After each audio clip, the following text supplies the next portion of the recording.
Let's get started with defining what change management is and why it is important. Prior to a change, you are in what is known as the current state. It is how things are at the time a change is initiated. The current state is the status quo. It's the starting point. For example, think about an oven in a restaurant that takes 10 minutes to cook a meal and is large enough to cook 2 meals at a time. This may be fine for years. As the restaurant gains more customers, though, the oven is going to limit how many meals can be served at any given time. Currently, our fictional restaurant can serve 12 meals per hour, but what happens when 20 people show up for lunch? No business owner wants to turn customers away. Clearly, something needs to improve.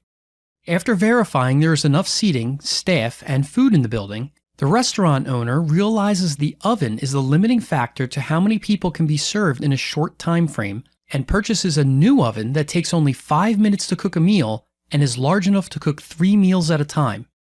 Now the restaurant can serve up to 36 people per hour, triple capacity. The improvement is known as the benefit of a change. It's what every business owner is chasing when they decide to change something. It is the reason for a change. In this example, the benefit is quantitative and measurable, but benefits can also be qualitative and non-measurable. Simply purchasing and installing the new oven, though, does not provide the benefit. Serving 36 customers per hour is possible with the new oven. But if the chefs don't know how to properly use it, they may not even be able to serve the 12 customers per hour that the old oven afforded them.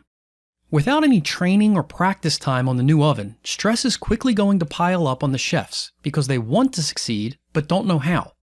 With training on the new oven and even a little bit of practice time, the chefs will have the skills needed for the restaurant to realize the benefit of purchasing the new oven. Once the benefit is realized, only then have you reached the future state, which is an improvement over the current state. The transition from the current state to the future state is how we define a change. Now, it would be great if every chef was excited about the new oven and wanted to learn how to use it right away.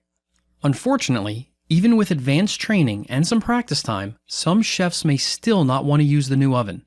Some may be afraid of failing since they knew every little detail about the old oven and were efficient in using it, even though they complained about it every day about it being too slow. Others may be close to retirement and simply not want to make the effort to learn anything new. Some of the unhappy chefs will say they are going to use the new oven, but fall back to using the old oven when no one is looking. And unfortunately, some may even quit their job to go work at a different restaurant that has the same old oven they are familiar with. Change management addresses all of these scenarios and more, because change management is all about managing the people side of change. In order to reach the future state where the benefit of the change is realized, the chefs need to change the way they think and behave.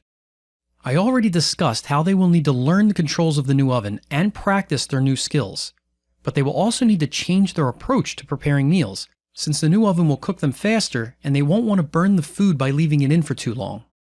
They will also need to embrace that they can now serve more customers in the same amount of time. While at first, having a new, faster oven may just seem like it creates more work, the restaurant's increased growth as a result of the new work could mean more job security, more opportunity for advancement, and higher salaries for all of the chefs.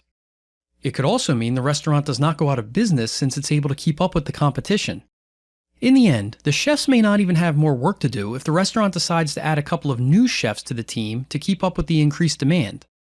Adoption of the change is what is needed to realize the benefits and make it to the future state. Adoption occurs when people accept the new way of working and demonstrate their buy-in with their actions. For more content like this, visit deltatechnology.net and follow me on social media.